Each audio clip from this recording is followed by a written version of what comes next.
Akala mo kung alam mo ang hinaharap, kung kaya mong makita ang darating, magkakaroon ka ng kontrol. Talagang ganoon ang pakiramdam ni Siri noon. Sana'y alam ko na hindi dapat ihagis ang bola malapit sa florera. Sana'y alam ko na hindi ako mamahalin pabalik ng batang ito. Pagkatapos ay binigyan si Siri ng kapangyarihang makita ang hinaharap at doon niya natutunan na siya ay magkakamali. May mga bagay talagang mas gugustuhin mong hindi malaman. Nagising si Siri sa init, hindi sa liwanag. Ilang linggo na siyang hindi nakakita ng liwanag.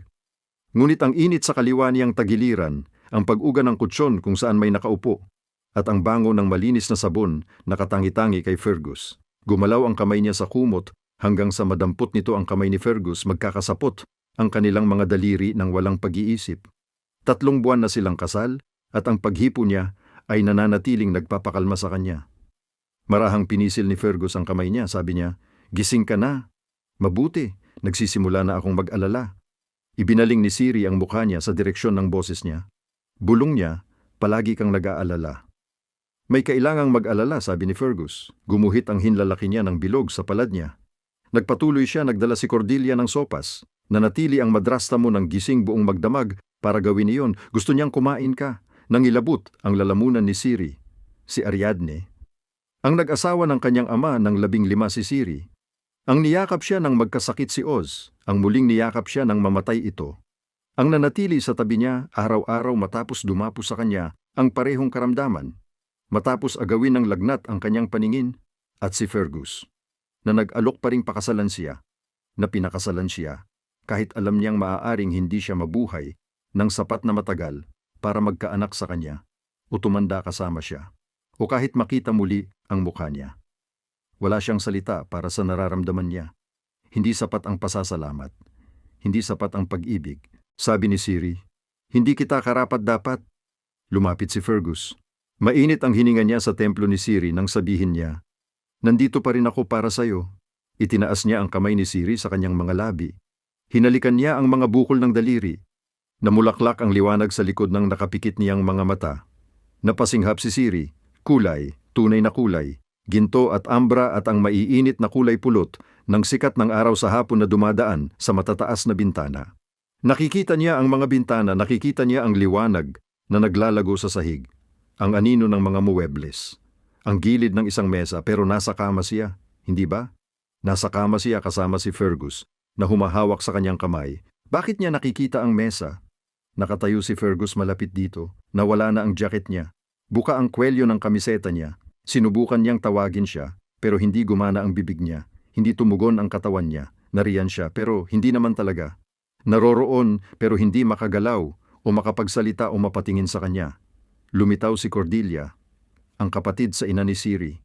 Nasa silid-aklatan. Bakit kasama ni Fergus si Cordelia sa silid-aklatan? May suot na dressing gown si Cordelia. Seda. Ang klase ng suot niya tuwing umaga bago siya magbihis para sa araw. Lumusot ito sa kanyang mga balikat habang papalapit siya kay Fergus. Pagkatapos ay tuluyang bumagsak ito sa sahig. Sinubukan ni Siri na lumingon, pero wala siyang katawan para lumingon. Nakatingin na lang siya habang idinidikit ni Cordelia ang sarili sa dibdib ni Fergus, habang itinaas niya ang mga kamay para hawakan ang hubad niyang baywang. Habang pinipindot ni Cordelia ang mga butones ng kanyang kamiseta. Bakit hindi niya siya pinipigilan? Sinubukan ni Siri na magsalita. Sinubukan niyang sumigaw. Walang lumabas. Hindi nila siya naririnig. Hindi nila alam na nariyan siya. Hinihila ni Fergus si Cordelia ng mas malapit. Naabot ng bibig niya ang leeg nito. Itinilak ni Cordelia ang ulo pabalik at napakabukas ng kanyang mga labi at gumawa siya ng tunog na hindi pa kailanman narinig ni Siri mula sa kanya. Malambing, hingal at puno ng pagnanasa. Umatras si Fergus hanggang sa marating niya ang upuan malapit sa mesa. Umupo siya. Umakyat si Cordelia sa kandungan niya, nakabukaka sa ibabaw niya, lubos na hubad, at biglang naunawaan ni Siri kung ano ang malapit nang mangyari. Pero hindi niya maialis ang tingin, hindi niya maisara ang mga mata. Wala siyang magawa kundi manood habang gumagalaw si Cordelia sa ibabaw niya, at bumuntong hininga si Fergus nang malalim mula sa kanyang lalamunan. Umakyat ang mga kamay niya sa likod ni Cordelia, bumaba muli, humihigpit, humihila. Itinaas ng kanyang balakang ang sarili upang salubungin ang kay Cordelia. Humagol si Cordelia sa kanyang pangalan. Sinabi ni Fergus, "Cordelia." "Oh, Cordelia." Hindi pa niya kailanman narinig ang pangalan niya sa bibig nito ng ganoon, desperado, hilaw. Parang gutom na gutom ito at sa wakas ay nakahanap ng pagkain. Tumawa si Cordelia nang hindi humihinga. Sabi niya, "Tahimik ka, mahal." Baka marinig niya. Hinihila siya ni Fergus pababa ng mas mahigpit at sinabi, "Wala akong pakialam. Kailangan kita. Kailangan ko na wala ang aklatan." Nasa kama na naman si Siri sa dilim. Hawak pa rin ng kamay ni Fergus ang kaniya, patuloy ang patak-patak ng ulan sa bintana. Ngunit ang puso niya ay tila sasabog sa bilis ng pintig, maigsi ang kaniyang paghinga, at hindi niya matigil ang pag-alala sa hubad na balat ni Cordelia, sa mga kamay ni Fergus, at sa itsura ng mukha niya noon, sa pagbigkas niya sa pangalan ng kapatid niya.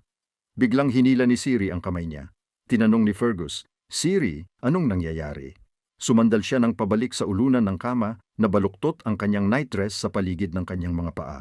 Hindi siya makahinga ng sapat, sabi ni Fergus. "Nanghihina ka. Nagkaroon ka ba ng bangungot?" "Bangungot? Oo, siguro iyon nga iyon. Panaginip dahil sa lagnat." Ang sakit ang nagpapakita sa kanya ng mga imposibleng bagay. Pero naramdaman niya ang init ng kwartong iyon. Naamoy niya ang mga kandilang beeswax. Narinig niya ang bawat hininga, paghagol at salita. Napilitang sabi ni Siri, Ako, hindi ko alam. Nakita ko." Tumigil siya. Ano ang nakita niya? Paano niya nakita ang kahit ano samantalang bulag siya? Hinawakan siya ni Fergus sa balikat. Muling kumislap sa likod ng kanyang mga mata ang imahe. Ang mga kamay ni Fergus sa baywang ni Cordelia, ang ulo ni Cordelia na nakahilig pabalik. Nangilid si Siri sa pag-urong nang mahawakan siya. Agad na umatras si Fergus at sinabi, "Pasensya na, hindi ko sinadya na ikagulat ka." Idinikit ni Siri ang mga kamay sa kanyang mukha, sa kanyang inutil na mga mata. Payak ang boses niya nang sabihin niya, "Kailangan kitang umalis." "Ano?" tanong ni Fergus. "Pakiusap, kailangan ko lang talaga. Kailangan kong mag-isa ngayon." Namayani ang katahimikan sa pagitan nila. Pagkatapos ay mahinahon na nagsabi si Fergus, "Siyempre, babalik ako mamaya." Gumalaw ang kutsyon. Tumunog ang mga hakbang niya sa sahig, bumukas at nagsara ang pinto. Naupo si Siri sa dilim, nanlalamig ang mga kamay niya, nanlalamig ang buong katawan niya. Hindi totoo, hindi pwedeng totoo, mahal siya ni Fergus. Pinakasalan siya nito. Hinahawakan nito ang kamay niya tuwing umaga at hinihahalikan ng noo niya at sinasabing siya ang asawa nito at iyon lang ang kailangan niyang maging. Pero paulit-ulit na bumabalik sa isip niya ang pagbigkas nito sa pangalang Cordelia. Ang pagkadismaya na narinig niya rito. Ang pangangailangan. Hindi niya kailanman binigkas ang pangalang Siri ng ganoon. Mas diniin niya ang palad niya sa mga mata, binilang ang bawat hininga. 1, 2, 3. Mababaw lang ang iniisip niya. Malupit siya. Napakapasensyoso niya sa kanya at pinalayas niya ito dahil lang sa isang panaginip. Kailangan niyang mag-sorry. Inilagpas ni Siri ang mga paa sa gilid ng kama. Naramdaman ng kanyang mga paa ang sahig. Dahan-dahan siyang tumayo. Nakasandal ang isang kamay sa poste ng kama hanggang sa tumatag ang kanyang balanse. Nauunawaan na niya ang kwartong ito sa pamamagitan ng paghipo. 15 hakbang papunta sa pinto. Inuulit-ulit na niyang binibilang ang mga ito mula nang sumapit ang kanyang pagkabingi. Dinadama ng kanyang mga daliri ang mesa pagkatapos ang aparador at natagpuan niya ang hawakan ng pinto. Mas malamig sa pasilyo. Pinanatili niyang nakadikit ang kaliwang palad sa pader habang naglalakad. Binibilang ang mga hakbang lampas sa kanyang kwarto, lampas sa mga silid pang bisita, patungo sa pangunahing hagdan. May mga tinig na tumatagos mula sa ibaba. Boses ni Fergus at ni Cordelia. Tumigil si Siri sa tuktok ng hagdan. Nakita ng kanyang kamay ang barandilya. Sabi ni Fergus, "Kakaiba ang kilos ni Siri.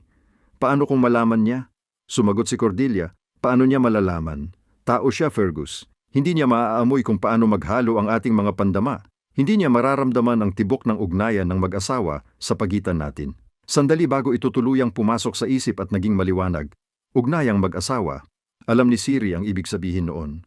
Ang mga lobo-lobo ay may isang tunay na kapareha, isang itinakdang kasama. Ang ugnayan ay hindi mapaghihiwalay, banal. May ugnayang mag-asawa sina Fergus at Cordelia. May malambing at basang tunog mula sa ibaba. Pagkatapos ay inulit ni Cordelia ang tunog na iyon na parang wala ng hininga. Parang galing sa aklatan sa panaginip ni Siri. Maliban na lang na hindi iyon panaginip. Humagulgol si Fergus at sinabi, "Kailangan kita, Cordy. Kailangan kitang mahawakan, kailangan kitang makamtan. Hindi ko na kayang magkunwari." Gumawa si Cordelia ng isa pang tunog, mas mataas, mas nangangailangan. Sabi niya, malapit na, mahal ko, malapit na. Sabi ni Ina, kailangan lang nating maghintay ng kaunti pa, kaunti na lang. Garalgar ang boses ni Fergus nang tanungin niya, gaano pa katagal? Gaano pa katagal bago tuluyang agawin ng mabagal na lason na ito ang buhay ni Siri para sa wakas ay magkasama na tayo? Nalusot ang kamay ni Siri sa barandilya. Lason, sabi ni Cordelia, nang hingal sa pagitan ng mga halik. Pinapangako sa akin ni Ina na mawawala na siya sa gitna ng ating daan sa lalong madaling panahon. Ako'y sayo at magiging atin ang kayamanan ni Siri at sa atin ang hinaharap. Dagdag pang basang tunog, ugong ng tela. Natagpuan ni Siri ang hagdanan ng mga lingkod at nagsimulang bumaba. Nadulas ang kanyang mga paa sa makitid na baitang na gawa sa kahoy. Nakakapit siya sa barandilya. Walang tao at malamig ang kusina. Hinaplos-haplos niya ang paligid hanggang sa matagpuan niya ang pinto. Nahirapan siyang buksan ang kandado hanggang sa ito'y bumuka. Lumabas si Siri sa ulan, sa gabi, palayo sa kaniyang tahanan. Akala ng lahat gusto nilang malaman ang hinaharap, hanggang sa makakita sila ng bagay na sana'y hindi nila nakita. Natututo si Siri ng mahirap na paraan, ngunit habang tumatakbo siyang bulag sa ulan, na walang patutunguhan at walang mapagkakatiwalaan, hindi niya alam na ang kanyang hinaharap ay napagpasyahan na, ng tadhana, ng propesiya, ng isang karwahe na naghihintay sa kadiliman. Kabanata 7. Hindi pantay ang sahig ng gubat sa ilalim ng kanyang mga paa. Natitisod si Siri sa mga ugat na hindi niya nakikita. Nakalabas ang kanyang mga kamay sa harap niya, humahawak sa hangin na hindi tumulong sa kanya. Kailangan niyang tumakas sa pag-aari kay Ariadne, kina Cordelia at Fergus, at sa lason na pinapakain nila sa kanya ng ilang buwan. Akala niya pa naman na mahal siya nila. Nilunok niya ang isang sigaw. Akala niya mahal siya nila. Nang ang magandang si Ariadne ay nag-asawa ng kanyang ama, nang niyakap niya si Siri, inalagaan at pinrotektahan bilang ampon kahit pagkatapos ng pagkamatay ng kanyang ama. Pinuri ng lahat ang kanyang kabutihan, ang kanyang katapatan. Napakagandang biyaya na nagkaroon si Siri ng isang mapagmahal na madrasta. Ang tanga nga naman ni Siri, ang madrasta niya, ang minamahal niyang kapatid, at ang lalaking minahal niya, gusto nilang lahat siyang patayin. Tumigil na ang ulan, pero basang-basa ang lahat. Malamig ang putik na pumipitpit sa pagitan ng kanyang mga daliri sa paa, at ang kanyang nightdress ay kumakapit sa balat na parang pangalawang patong ng yelo. Hindi niya alam kung saan siya papunta o kung gaano kalayo na ang narating niya. Kaya pinayagan niyang mag-isip sa unang pagkakataon kung ano nga ba talaga ang dapat niyang gawin ngayon. Bulag siya, mahina dahil sa buwan-buwang lason, mag-isa sa gubat sa kalagitnaan ng gabi. Walang pera, walang sapatos at walang mapupuntahan. Kung mahahanap siya nila, papatayin siya. At gagawin nilang mukhang sa wakas ay nanalo na ang karamdaman. Biglang sumilay ang liwanag sa likod ng mga mata ni Siri. Hindi muli naisip niya. Hindi na naman paningin. Ayaw na niyang makakita pa ng iba pang kakilakilabot. Ngunit dumating pa rin ang mga kulay, matalim at maliwanag at hindi mapigilan. Isang daan na umaabot sa ilalim ng liwanag ng buwan. Ang tunog ng mga kuko ng kabayo at gulong ng karwahe na lumalakas papalapit. Isang karwahe na humihinto, at si Siri na sumasakay dito. Agad na naglaho ang paningin ng kasing bilis ng pagdating nito. Nanatili si Siri na nakaluhod sa putik. Ang puso niya ay tumitibok ng sobrang lakas na ramdam niya ito sa kanyang lalamunan. Isang karwahe. Sa lahat ng mga bagay na maaari niyang makita, isang karwahe ang inimbento ng kanyang isip. Halos natawa siya sa kabalbalan nito dahil, oo, napaka-praktikal ng isang karwahe ngayon. Pero hindi ganon gumagana ang mga bisyon. Maliban na lang na ang bisyon kina Fergus at Cordelia ay ganito rin katotoo ang pakiramdam. At naging totoo iyon. Paano kung totoo rin ito? Tumayo si Siri at nanatiling nakatigil, nakikinig gamit ang bawat bahagi ng kanyang katawan na gumagana pa. Nariyan. Mahina, ngunit unti-unting tumitindi. Ang tunog ng mga kabayong tumatakbo ng tuloy-tuloy. Ang pag-ungol at kalansing ng mga gulong sa kalsada. Isang kalsada na nangangahulugang nakalabas siya sa gubat papunta sa kabilang panig. Lumingon siya sa direksyon ng tunog at naglakad ng mas mabilis, dumulas ang kanyang mga paa sa putik bago tumama sa isang bagay na mas matigas at pantay. Ang kalsada. Lalong tumindi ang ingay ng karwahe, sapat na kalapit na kung hindi siya kikimot, tuluyan na itong lilipas sa kanya. Tumalon si Siri pasulong. Baliw ka ba? May sumigaw, isang matandang tinig na matalas sa pangamba. Ang kartero naisip niya ng malabo. Sumigaw ang mga kabayo sa pagtutol at biglang huminto ang karwahe na may kiskis ng preno at pag-apak ng mga kuko sa bato. Isang pangalawang tinig ang nagsalita, mas kalmado at mas malalim kaysa sa una. Ano ang nangyayari? Tanong ng isa pang lalaki. Isang baliw na babae na uutal ang matandang driver. Isang baliw na babae ang naghulog ng sarili sa ilalim ng mga gulong ng karwahe. Ikaw! Binuksan ang pinto ng karwahe na pinutol siya. May narinig siyang mga yabag sa bato, matatag at hindi nagmamadali. Papalapit sa kanya. Nanatili si Siri sa kinaroroonan niya hanggang sa may humawak sa kanyang braso. Mainit kahit sa basang tela ng kanyang panggabi. Ayos ka lang ba? Tanong ng pangalawang lalaki. Hindi niya siya makita pero nararamdaman niya siya sa isang paraan na tila matibay, totoo, at naroroon na nagudyok sa kanya, na sumandal sa kanya at manalangin ng tulong. Pero paano kung tatanggi siya? Kailangan niyang siguraduhin na isasama siya nito at hindi iyon makakamit sa pamamagitan ng pamanhik. Kaya sa halip itinaas niya ang kanyang baba. Halos pinatay mo ako, ani niya, tumahimik ang pagitan nila ng matagal. Tumakbo ka sa harap ng karwahe ko, dahan-dahang wika ng lalaki. Umupo si Siri. Gayunpaman, malaki ang pinsalang naranasan ko, iginiit niya. Dapat mo akong bayaran. Muli siyang tumigil, mas matagal ngayon. Hahatid kita sa doktor, alok niya. Maingat ang boses sa paraang nagpapahiwatig na pinipilit niyang huwag matawa. Agad na bumuhos sa kanya ang ginhawa ng napakabilis na naging dahilan upang makaramdam siya ng pagkahilo. Sige, mabilis niyang pagsang-ayon bago pa man siya magbago isip. Katanggap-tanggap iyon. Nanatili ang kamay ng lalaki sa kanyang braso habang tinutulungan siyang tumayo. Sapat ang higpit ng pagkakahawak para suportahan ang kanyang timbang nang siya'y umuyog. Pinatatag niya siya nang walang komento. Maaari ka bang lumakad? Tanong niya. Tumango si Siri at humakbang pasulong bilang patunay. Agad na bumigay ang tuhod niya. Itinaas ng lalaki ang kabilang kamay para mahawakan siya bago siya mahulog. Hindi ka makakita, obserbasyon niya. Nanikip ang lalamunan ni Siri. Hindi, bulong niya. Wala na siyang ibang sinabi, hindi nagtanong o nagpakita ng pakikiramay o inakay siya na parabang salamin siyang nabubuwal. Pinangunahan niya lang siya patungo sa karwahe nang may matiyagang pag-aalaga. Umupo siya sa dilim at sinubukang pakalmahin ang paghinga. Sinubukang mag-isip lampas sa pagkapagod na nagpaparamdam sa kanyang mga buto na parang tingga. Ano ang nangyari? Tanong ng lalaki na nakaupo sa tapat niya. Nangilabot si Siri. Halos nakalimutan niya na nandoon pala ito. Hindi ko alam ang ibig mong sabihin, kasinungalingan niya. Natatakot ka, wika ng lalaki. Nanigas si Siri. Paano niya yun malalaman? Ayos lang ako pagtutol niya. Amoy ko ang takot mo, paliwanag niya na parabang binabasa ang tanong na hindi naman niya itinatanong. Natigil ang hininga ni Siri sa kanyang lalamunan. Isang shifter. Ibig sabihin isa siyang shifter. Dapat ay alam na niya mula sa paraan ng kanyang paggalaw, masyadong maayos at masyadong kontrolado para maging ganap na tao. Ang madrasta niya ay isang shifter. Si Cordelia ay isang shifter. Si Fergus ay isang shifter. At pinagtaksilan siya nila. Noon, inakala niyang magaganda ang mga lobo. Pinakinggan ang masiglang kwento ng kapatid niya tungkol sa mga ugnayan ng kawan at pagtakbo sa buwan. At inakala niyang kamangha-mangha at misteryoso ang lahat ng iyon. Hanggang ngayong gabi, binaluktot ng takot ang bawat alaala, ginawang mapanganib, mabangis at gustong patayin siya. Marahil ay naramdaman ng lalaki ang tensyon niya kaya lumambing ang boses nito.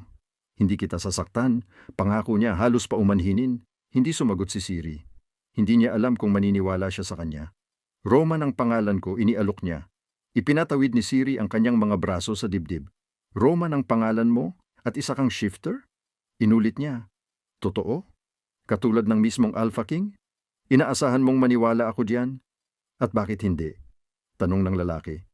Na may bahid ng tawa sa boses. Bakit naman ako maniniwala? Matigas ang sagot ni Siri. Hindi siya sumagot ng salita. Sa halip narinig niya ang pag-uga ng tela, ang paggalaw at pagkatapos ay may dumagan na mainit at mabigat sa kanyang mga balikat. Mantel pala, naisip niya. Nanlalamig ka, napansin ni Roman. Agad na sumilay ang init sa kanyang balat. Mas mahigpit na binalot ni Siri sa sarili ang mantel bago pa man niya mapigilan.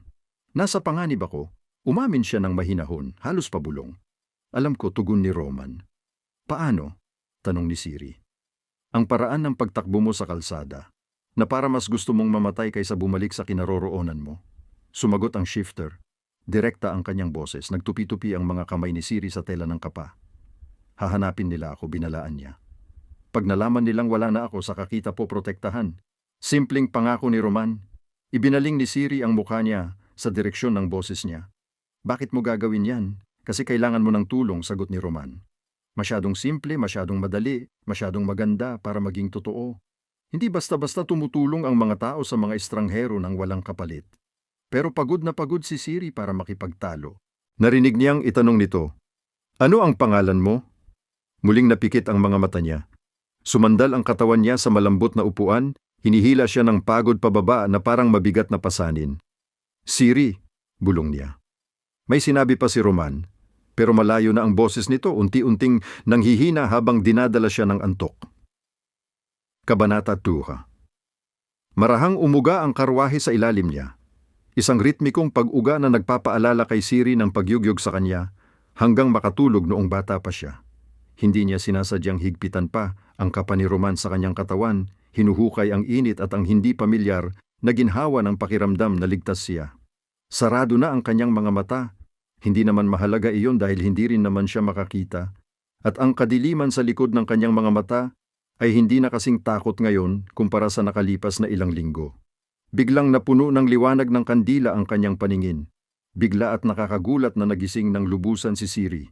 Sumulpot sa kanyang paligid ang kanyang silid sa ari-arian, iyon na may matataas na bintana na nakatanaw sa mga hardin.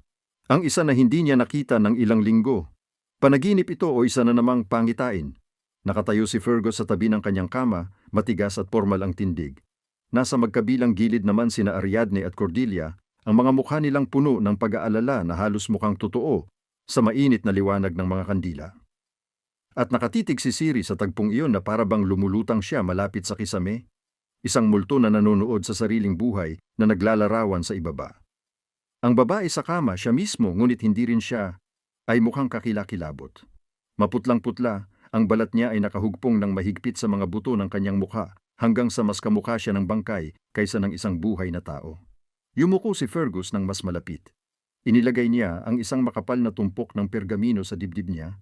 Ang mga pahina ay kumakaluskos sa mga opisyal na selyo at legal na wika. Iniusok niya ang panulat sa tintero sa mesa sa tabi ng kama nang may maingat na pag-iingat. "Sige, nobya," bulong ni Fergus. "Lagyan mo ng pirma ang mga dokumento. Hindi na ito magtatagal. Mahalaga pa ba talaga?" Biglang sumingit ang boses ni Cordelia mula sa kabilang panig. Halos hindi na niya mabitbit ang panulat. "Tingnan mo siya.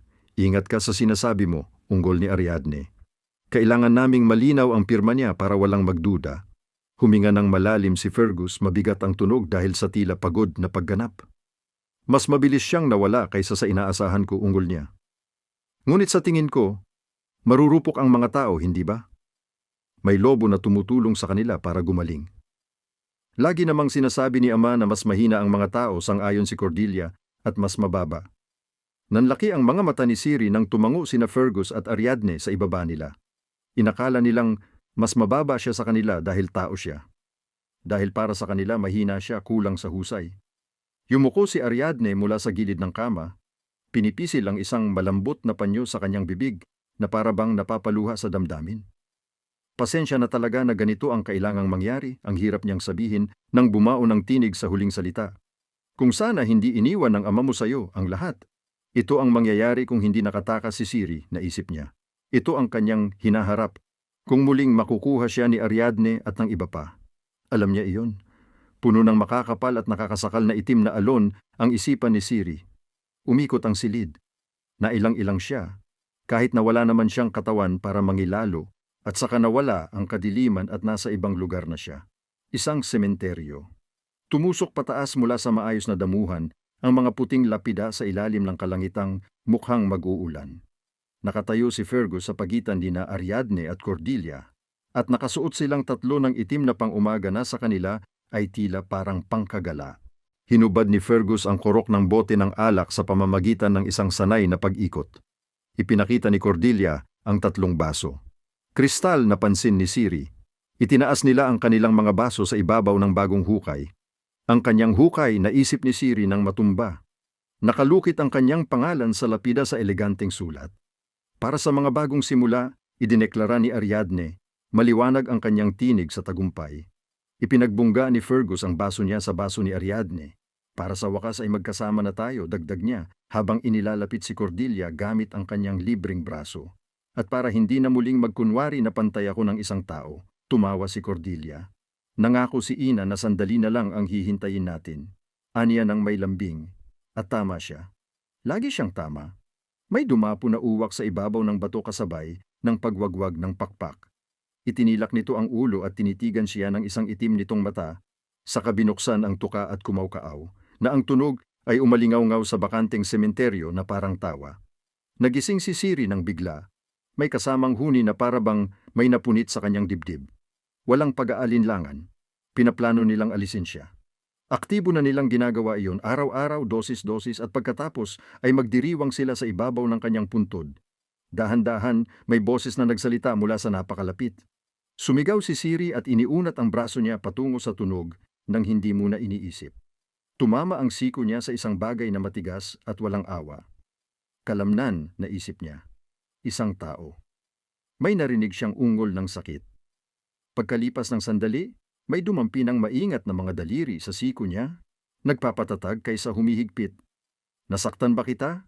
Tanong ni Roman. Ang boses ay puno ng pag-aalala na tila hindi makatwiran dahil kakabundol lang niya ito. Nangilabot si Siri. Isa rin siyang shifter. Siya mismo ang nagsabi. Naamoy niya ang takot nito. At ngayon, alam na niya ang ibig sabihin noon. Ano nga ba talaga ang iniisip ng mga shifter tungkol sa mga taong katulad niya? Pasensya na, ang hirap niyang sabihin, nanginginig ang boses ng hindi niya gusto. Hindi ko sinadya na matamaan ka. Humigpit ang mga daliri ni Roman sa kanyang siko. Pagkatapos ay itinaas ang kanyang braso bahagyang inangkla at inilipat ng may banayad na kilos na taliwas sa lakas na nararamdaman niya sa pagkakahawak nito. Anong ginagawa mo? Tanong ni Siri, sinubukang humatak pabalik.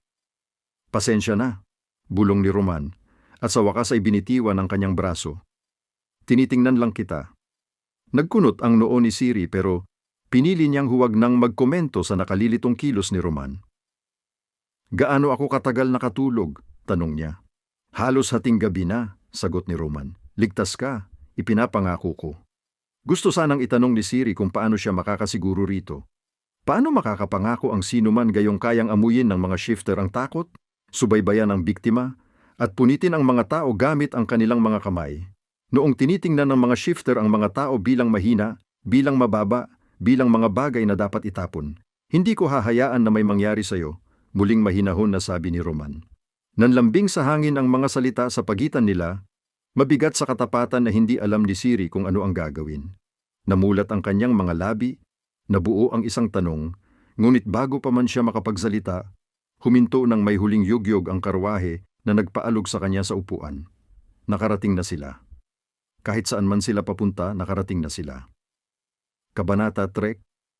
Nanatili ang kamay ni Roman sa siko niya habang tinutulungan siyang bumaba mula sa karwahe at tinanggap ito ni Siri dahil kailangan, dahil ang alternatibo ay ang magbulagsak sa isang lugar na hindi niya kilala. Ngunit nananatili siyang lubos na mulat sa bawat bahagi ng kanilang pagdikit. Bumuhos sa kanya ang tunog na parang alon, may galaw sa lahat ng dako, kumakalansing na tela, papalapit at papalayo na mga yabag, mga boses na nagmumurmura sa partikular na tono na ginagamit ng mga tao kapag sinusubukan nilang maging maingat, ngunit hindi lubos na nakakaiwas sa katahimikan. Biglang nagbago ang mga boses, naging mas matalas na tila may pagkabahala o pagtataka o pareho ng sabay. Maligayang pagbabalik, kanyang kagalang-galang.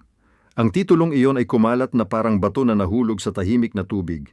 Narinig niyang inuulit ito, una ng isang tinig pagkatapos ay ng isa pa, na kumalat sa nakatipong madla sa isang padron ng paggalang na nagpapatayo sa buhok sa batok niya. Kanyang kagalang-galang. Ang lalaking kumuhod sa kanya mula sa kalsada na nagbigay ng kanyang balabal at nangakong poprotektahan siya ay hindi isang maharlika ni isang Panginoon o mataas na ranggong ministro. Siya mismo ang Alpha King. Nanigas ang panga ni Siri. Napagtanto niya na sinabi nga niya iyon sa kanya. Sinabi niya ang kanyang pangalan. Ipinaliwanag nito ang hindi natuloy na pagtawag ng Draber ng marangal na titulo, ang maingat na paraan ng pagsasalita nito sa kanya, at ang katotohanang walang nagtanong tungkol sa kanyang presensya sa karwahe nito. Ngunit hindi nito ipinaliwanag kung bakit siya huminto para sa kanya, kung bakit niya siya dinala rito. Ano ang gusto sa akin ng Alpha King, naisip niya. Pumasok sila mula sa bukas na hangin, papunta sa isang saradong lugar. Agad niyang naramdaman ang pagbabago. Mas mainit, mas tahimik, at lumambot ang tunog habang umaakyat ang mga pader na bato sa paligid nila.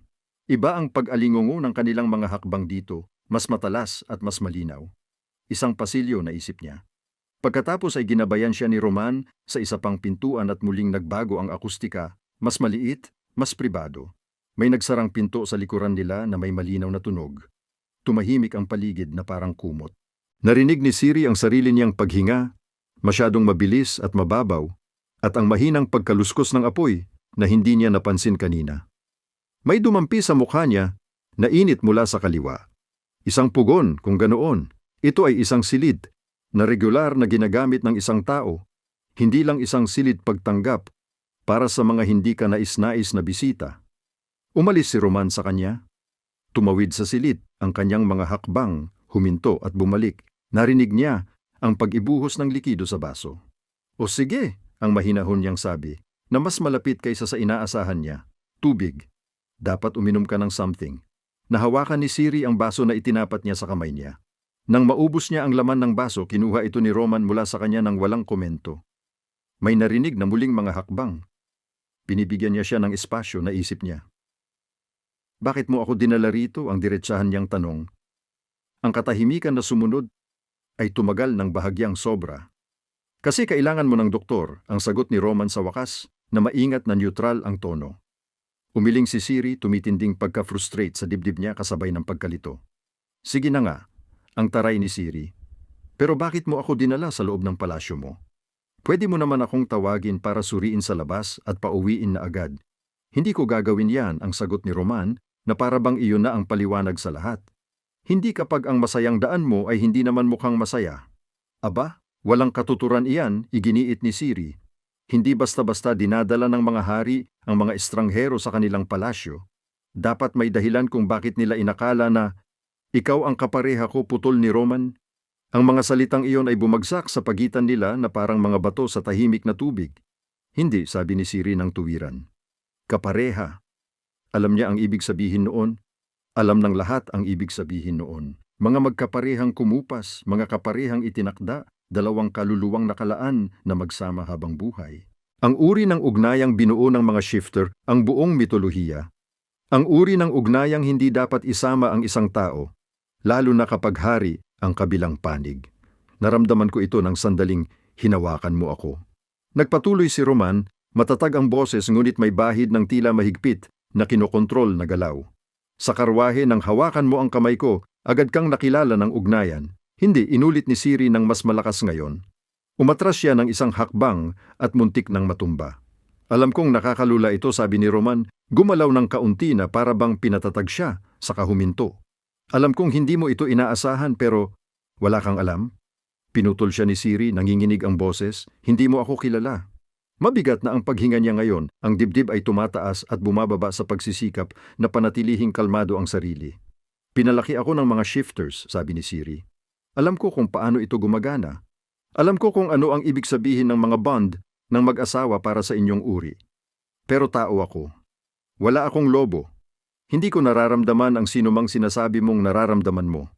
Huminga siya ng malalim, pinilit ang sarili na magpatuloy kahit na sumisigaw sa kanya ang bawat likas na likido na tumigil na sa pagsasalita. Nahuwag guluhin ang nag-iisang taong nagpakita sa kanya ng kabaitan mula nang tumakas siya. Ang asawa ko, nag-agak-agak ang boses niya sa kabila ng kanyang pagsisikap. Naramdaman ng asawa ko ang bond ng mag-asawa sa stepsister ko habang nangako siyang pakakasalan ako. At sa hindi ko alam na dahilan, naging katanggap-tanggap para sa kanya na ipagkanulo ako. Dahil mas mataas ang inyong mga bond kaysa sa lahat, hindi ba? Ibig sabihin ng inyong mga bond, kailangan na lang naming tanggapin ang anumang ibibigay sa amin at magpasalamat. Hindi iyan ang sinasabi ko, mahinahon na sabi ni Roman. Kung ganoon, ano ang sinasabi mo? Iginiit ni Siri. Dahil sa pananaw ko, parang sinasabi mong may utang ako sa iyo na hindi ko naman inaprubahang ibigay.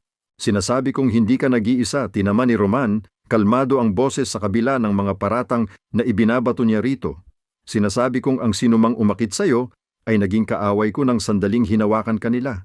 Binuksan ni Siri ang bibig para makipagtalo, para tutulan ang mga pangakong masyadong maganda para maging totoo dahil palagi naman itong ganoon. Ngunit may ibang bagay na sumirit sa kanyang isipan, isang bagay na malamig at matalim at bigla, nakakakilabot na kalinawan. Lumaki siyang humahanga sa kakayahan ni Cordelia na mag-shift, pinanonood ng may pagkamangha habang muling humuhubog ang mga buto ng kanyang stepsister at tumutubo ang balahibo, at siya ay nagiging isang bagay na ligaw at maganda. Nakiusap si Siri na makinig sa mga kwento tungkol sa mga pack bond at moonrun at sa mga sinaunang kaugalian na namamahala sa lipunang shifter. Ipinagmalaki niya nang ikinasal ang ama niya kay Ariadne. Ipinagmalaki na pinatunayan ng kanilang pamilya na maaaring maging isa ang mga tao at mga shifter sa kabila ng kanilang mga pagkakaiba. Pero hindi nila iyon nakita sa ganoong paraan, hindi ba? At may isang taong nakakaalam. Hindi tayo tulad nila, Siri, bulong ni Oz, habang hinihila ang manggas niya. Ang 8 taong gulang niyang nakababatang kapatid na lalaki. Tumawa siya at sinabing huwag siyang magbiro. Pamilya sila. Hindi mahalaga na tao sila ni Oz habang sina Ariadne at Cordelia ay may mga lobo. Pero umiling si Oz. Iba ang tingin nila sa atin, iginiit niya, parang hindi tayo nababagay. Tinanggihan ni Siri iyon bilang imahinasyon ng isang bata. Sigurado siya noon na mali si Oz. Hindi siya nagkamali sa kahit ano. At pagkatapos namatay siya sa parehong karamdaman na noon ay nagsimulang agawin ang buhay ni Siri. Ang parehong karamdaman na hindi naman talaga karamdaman. Nanlambot si Siri. Ano yan? Tanong ni Roman, na naging alalangin ang tono. Kapatid ko, bulong ni Siri. Hindi na parang boses niya ang naririnig. Si Oz nagkasakit siya nung nakaraang taon. Lumunok siya ng malalim na parabang may nakalalasong lasa sa lalamunan. Pero hindi naman talaga karamdaman yon, di ba? Dinadadaganda siya. Iyang parehong lason na ginagamit na sa akin, pinatay siya, nanginig ang mga kamay niya. Hindi ko siya pinaniwalaan nang subukan niyang babalaan ako tungkol sa kanila. Akala ko nananararang siya, naputol ang boses niya. Ipinatong niya ang isang kamay sa bibig, pinipigilan ang tunog na gustong lumabas. Pinatay siya, ulit niya, ang mga salitay naipit sa palad niya. Nang ibaba niya ang kanyang kamay, nagbago ang boses niya, naging mas matigas, mas malamig, nawala ang lahat ng lambot, pag-aalinlangan o takot. Gusto kong maghiganti, sabi ni Siri. Ayokong makipag-aliw o proteksyon o isang bond ng kapareha na hindi ko naman hiniling. Gusto kong kunin pabalik ang lahat ng kinuha nila sa akin. Ibinaling niya ang kanyang mukha sa direksyon na akala niya ay kinaroroonan ni Roman. Nakatitig ang kanyang bulag na mga mata sa wala, ngunit ang kanyang buong pansin ay nakatuon. Gusto kong makita silang mawalan ng kayamanang pinatay nila para makuha. Gusto kong maramdaman nila ang naramdaman ko. At gusto kong malaman nila sa huli na ako ang nagwasak sa kanila. Kaya kung gusto mo akong tulungan, tulungan mo akong gawin iyon. Bigyan mo ako ng mga yaman. Bigyan mo ako ng impormasyon. Bigyan mo ako ng anumang kailangan ko para punitin ang buhay nila, piraso-piraso hanggang wala nang matira. Pero huwag mo akong hilingin na maging iba kundi kung ano ako ngayon, isang taong wala nang mawawala at may lahat ng dapat bawiin. Ang katahimikan na sumunod ay tila makapal na makakalunod. Nang sa wakas ay nagsalita si Roman, mababa, matatag, at lubos na tiyak ang kanyang tinig. Kung ganoon, iyan ang ibibigay ko sa iyo, sabi niya ng payak. Mga yaman, impormasyon, kapangyarihan. Anumang kailangan mo para mabayaran nila ang ginawa nila. Hindi ako hihingi ng pasasalamat. At tatayo ako sa iyong tabi habang binabawi mo ang lahat ng ninakaw nila. Tumigil siya, at narinig niya itong gumalaw ng bahagya. Bagaman hindi pa rin nito nilalapitan ang pagitan nila. Ang mga kaaway mo ay kaaway ko na ngayon. Nagpatuloy si Roman, sinumang maglalason ng bata at magtaksil sa taong nagtitiwala sa kanila ay nararapat na masira at mahusay ako sa pagsira sa mga taong nararapat. Kabanata 4. Mas malaki ang apartment ng bisita kaysa sa buong silid-tulugan ni Siri sa ari-arian. Nalaman niya ito hindi sa paningin kundi sa paglalakbay ng tunog nang iakay siya ni Roman papasok. Ang kanyang mga hakbang ay gumaling ng saglit bago nilamon ng makakapal na alpumbra. Ang hangin ay may amoy ng lavender at wax ng pulot. Malinis na lino.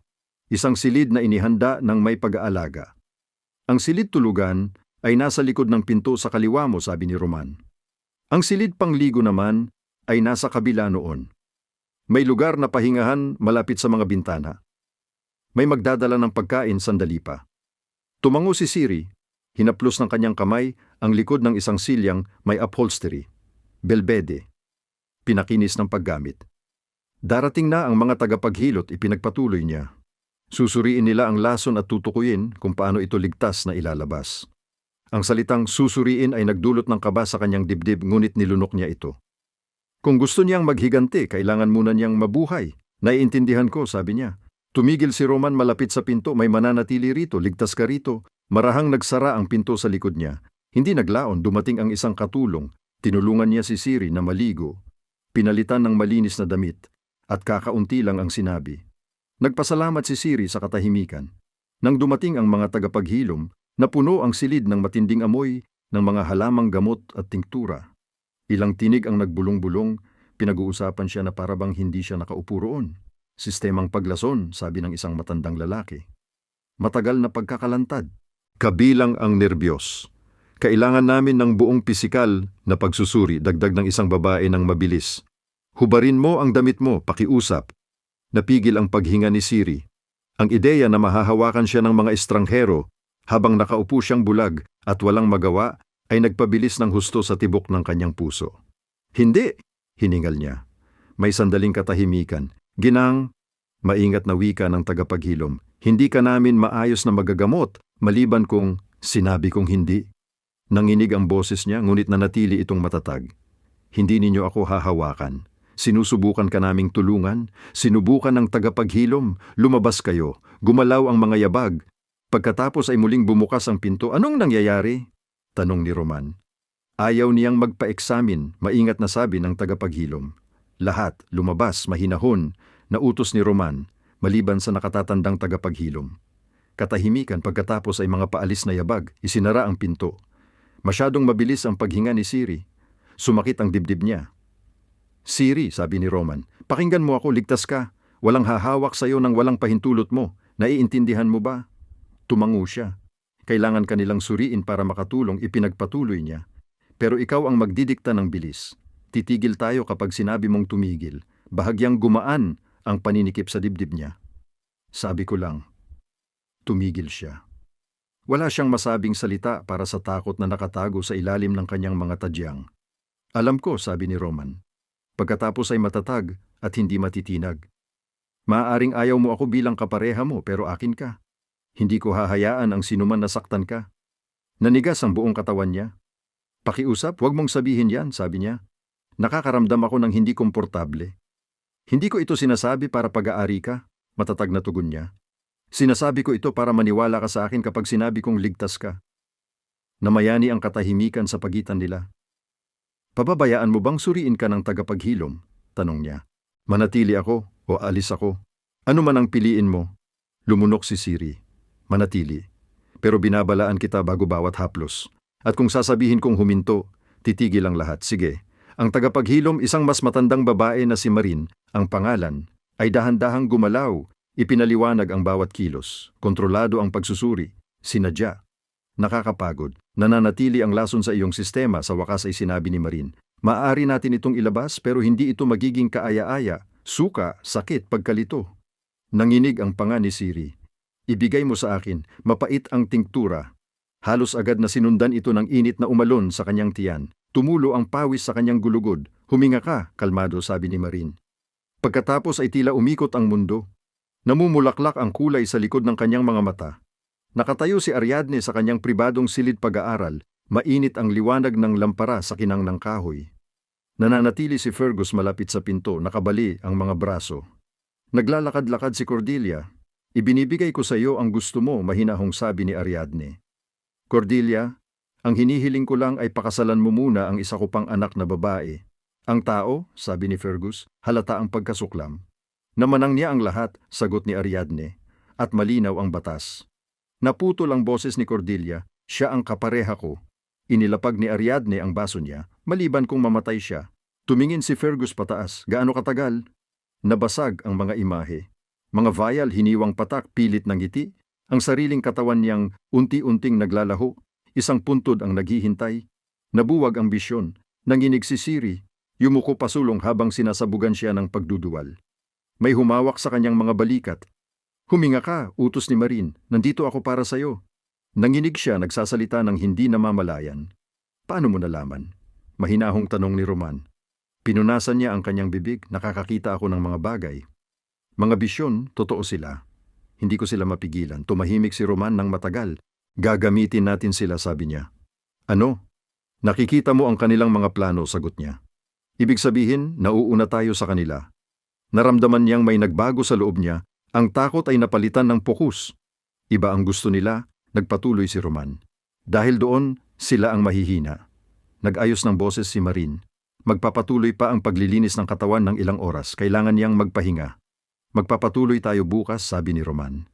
Pero magpapatuloy tayo. Nang lumingon na siya para umalis, bumulong si Siri, salamat. Tumigil siya.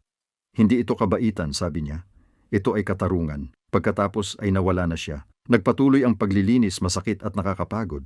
Ngunit sa unang pagkakataon, mula nang tumakas siya sa ari-arian, hindi nakaramdam ng kawalan ng magawa si Siri. Pakiramdam niya ay handa na siya. Kabanata 5. Dumating ang umaga na may mapusyaw na liwanag na sumisilay sa mga bintanang hindi nakikita ni Siri. Hindi siya nakatulog ng mahimbing. Iniwan siya ng paglilinis na parang piniga at hungkag. Dumating ang katok sa pintuan niya bandang kalagitnaan ng umaga. Pumasok ka, tawag ni Siri. Nakilala niya si Roman kahit hindi pa siya nakatawid sa pintuan. Kamusta ka na? Tanong niya nang walang pambungad. Parang nabaliktad ako sa loob, umamin siya. Umupo siya sa upuan malapit sa bintana. Kailangan nating pag-usapan ang kasal mo kay Fergus. Nanigas ang mga kamay ni Siri sa kanyang kandungan. Anong tungkol doon?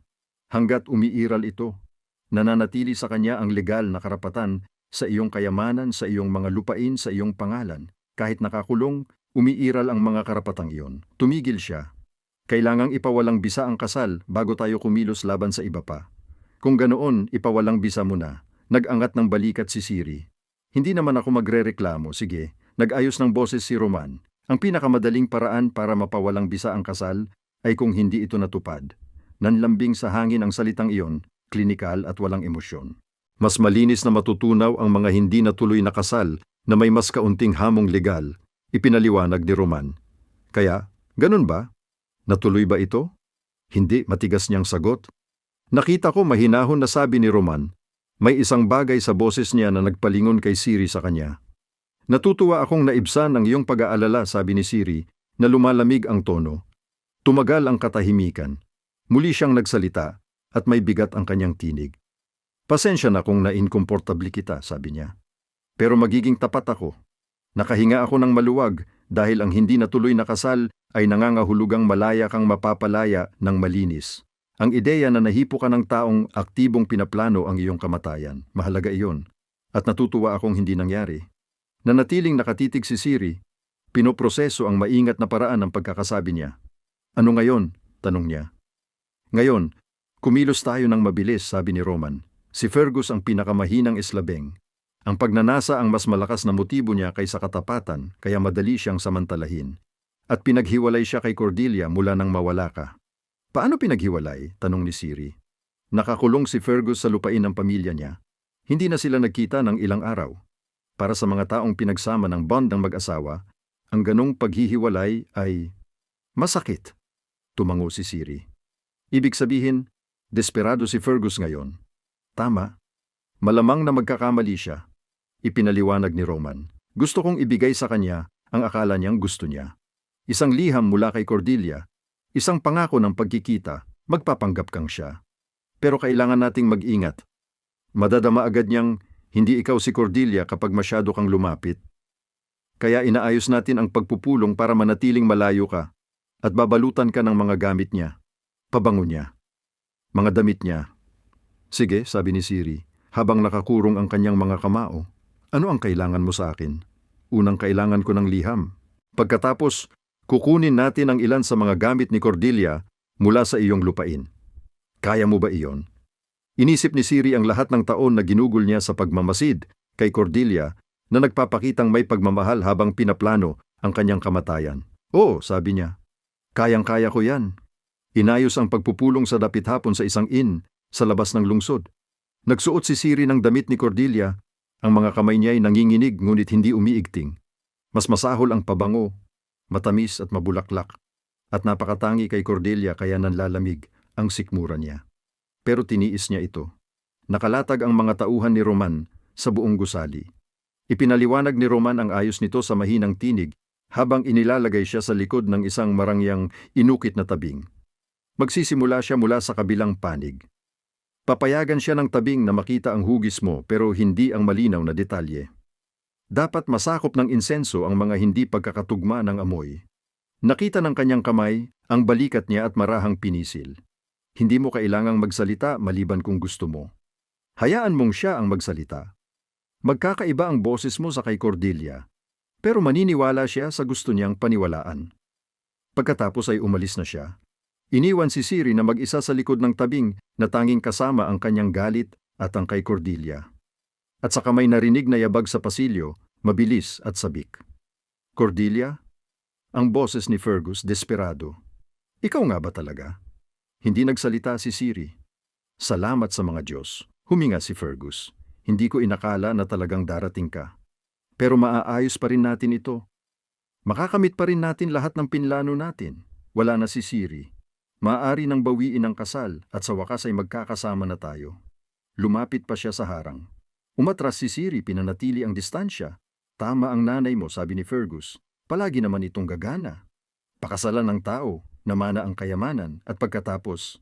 Tumigil siya, napigil ang sarili. Alam kong kinamumuhian mong kinailangan kong hipuin siya. Pero kinakailangan iyon. Nangiliti ang mga kuko ni Siri sa kanyang mga palad. Napakatalino ng lason. Talaga, nagpatuloy si Fergus. Husto ang paghina nito para walang makapagduda gaya ng sabi ni Ariadne. Tumigil siya. Bakit ka hindi nagsasalita? Cordelia, kausapin mo ako. Inisip ni Siri na panatilihin ang katahimikan. Pero gusto niyang malaman niya. Ikwento mo sa akin ang tungkol sa lason, sabi niya ng mahinahon. Pinataas ang boses at binigyan ng bahagyang paghingal. Ano? Alam mo ang tungkol sa lason. Binigay sa akin yun ng nanay mo 3 patak tuwing gabi sa tiyaan niya. Tumawa siya ng mapait. Sabi niya dapat dahan-dahan ito, dapat mukhang natural. Sabi niya kung may makakaalam, tayo raw lahat ay mahahang para sa pagpatay. Pero ngayon sa wakas, ano sa wakas? Naputol ni Siri ang usapan, tuluyan ng inalis ang pagkunwari. Sa wakas ay ipagdiwang ang kamatayan ko, na nahimik ng lubusan si Fergus ng isang sandali. Hindi iyan. Sino ka? Tanong niya. Alam mo kung sino? Sabi ni Siri ng walang emosyon. Bumulwak ang pinto. Pumuno ang presensya ni Roman sa lugar na sinamahan ng mga gwardya. Ang pagkalito ni Fergus ay napalitan ng pagkilala at pagkatapos ay ng pagkabigla. Kanyang kagalang-galang. Kanyang kagalang-galang. Narinig ni Siri siyang bumagsak sa kanyang mga tuhod. Maharlika ako. Pakiusap, may hindi pagkakaunawaan. Tumahimik ka, mariing utos ni Roman. Agad na tumahimik si Fergus. Fergus ng tahanan ng Brennan, nagpatuloy si Roman. Ikaw ay inakusahan ng pagsasabwatan para sa pagpatay, pandaraya sa kasal, at pagtataksil laban sa isang mamamayan na nasa ilalim ng proteksyon ng korona. Maharlika, pakiusap. Ginawa ko lang ang inutusan sa akin. Inamin mong nagbigay ka ng lason, pinutol ni Roman. Inamin mong may alam ka sa balak na patayin si Lady Cirilla. Narinig ko ang bawat salita. Lumabas si Siri mula sa likod ng tabing. Nabahid pa rin ng pabango ni Cordelia. Tumutol si Fergus. Kanyang kagalang-galang, hindi siya mahalaga. Isang tao lang. Bakit kikialam mismo ang Alpha King para sa... Mag-ingat ka, mapanganib na binalaan ni Roman. Mag-ingat kang mabuti sa tatapusin mong sinabi. Tumahimik si Fergus. Ikaw ay inakusahan ng pagsasabwatan para patayin ang kapareha ko, wika ni Roman. Tumpak ang bawat salita. Akala mo ba talaga na walang mangyayaring kahihinatnan? Narinig ni Siri ang paghagulgol ni Fergus. Ang kapareha mo? Bulong niya. Pero iyon ay hindi pwede. At gayon pa man, siya nga. Totoo, malamig na kumpirmasyon ni Roman. Panginoon, bulong ni Fergus. Makamaharlika, magsasaksi ako laban kay Ariadne. Iikwento ko sa inyo ang lahat. Magbibigay ka ng testimonya kahit ano pa man. Matigas ang boses ni Roman. Ang tanging tanong ay kung gagawin mo ito bilang isang kooperatibong saksi o bilang isang hinatulang sabwatanista. Ngunit una, ipinaalam ko na ang inyong kasal kay Lady Cirilla ay hereby pinapawalang bisa, epektibo kaagad sa mga sumusunod na dahilan. Hindi ito natuloy. Pinasok sa ilalim ng mapanlinlang na pag-aangkin at salungat sa naunang pag-angkin na kinilala ni Bond at protektado sa ilalim ng batas ng korona. Nagkaroon ng bahid ng tigas ang boses ni Roman na naging dahilan upang manginig si Siri sa isang pakiramdam na tila ligaya. Napawalang saysay siya ng pagkabigla. Wala ka ng kwenta sa kanya, ani Roman. Walang bisa ang iyong pag-angkin sa kayamanan niya. Walang bisa ang iyong pag-angkin sa pangalan niya. At kung muling babanggitin mo ang pangalan niya nang walang pahintulot, sisiguraduhin kong pagbabayaran mo iyon. Naintindihan mo ba ako? Opo, kanyang kagalang-galang bulong ni Fergus. Palayasin mo siya sa paningin ko. Hinila ng mga gwardya si Fergus palayo, ang kanyang mga protesta ay naging mga hikpi. Sumiklab ang katahimikan sa silid. Bumalik sila sa palasyo ng tahimik. Hindi siya makatulog, nakahiga si Siri sa dilim hanggang sa may narinig siya na nagpapatigil sa kanya. Mahihinang yabag. Masyadong mahina para maging tao. Ang tahimik na pag-uyog ng mga kuko sa bato. Pagkatapos ay isang presensya sa silid niya, malaki at mainit. Tumayo si Siri. "Hello?" bulong niya. Isang banayad na hininga ang sumagot sa kanya. Malapit. Malapit sa paanan ng kanyang kama. Maingat siyang nag-abot at natagpuan ng kanyang kamay ang makapal na balahibo at matigas na kalamnan. Isang lobo. Hindi umatras ang nilalang. Nakatayo lang ito roon, naglalabas ng init. Hindi ka dapat nandito, ani Siri, bagaman hindi niya binawi ang kanyang kamay. Maiisip ng iba na mapanganib ka. Isang malambing na hininga ang tila naaamusado. Hinimas ng marahan ni Siri ang likod ng isang kamay. Bahagyang sumandal ang lobo sa haplos, saka umalis at umupo sa sahig sa tabi ng kama niya. "Hindi ko alam kung naiintindihan mo ako," sabi ni Siri ng mahinahon, "pero magsalita ako kahit papaano dahil hindi ako makatulog." Gumalaw ang lobo pero hindi umalis. Akala ko iba ang pakiramdam ng paghihiganti. Akala ko kapag winasak ko si Fergus, mararamdaman kong makapangyarihan ako. Pero parang hungkag lang ang pakiramdam. Lalong humigpit ang pagkakapulupot ng mga daliri niya sa balahibo ng lobo. Nangangaso ang luha sa likod ng kanyang mga mata, pero hindi bumagsak. At kinamumuhian ko na hindi ako naniwala kay Oz nang subukan niya akong babalaan. Kinamumuhian ko na namatay siya, na akala niya pinili ko sila kaysa sa kanya. Huminga siya ng may panginginig. Hindi ko na alam kung paano magtiwala sa mga tao, hindi ko alam kung paano hayaang may maganda ang gawin sa akin, naputol ang boses niya. Naglabas ang lobo ng mahinang tunog, lumalapit pa sa kama, ang init nito ay sumisilay sa kanya. Nanatiling nakalubog ang kamay ni Siri sa balahibo nito, humahawak na parang ito na lang ang tanging matibay na bagay sa mundong patuloy na umuuga sa ilalim ng kanyang mga paa. Kabanata 6. Isang linggo ang lumipas, nakasakay si Roman sa tabi ni Siri. Sapat ang lapit para marinig niya ang pag-ungol ng kanyang sadol. 6 na gwardiya at mga lingkod ang sumunod sa kanila ng may paggalang na distansya. "Kailangan paniwalaan ng kapatid mo na darating ako para tulungan siya," paalala ni Roman. Ibinaling ni Siri ang mukha sa direksyon ng boses niya at isang malubhang kasiyahan ang nanirahan sa kanyang dibdib. Paniwalaan niya, sabi niya.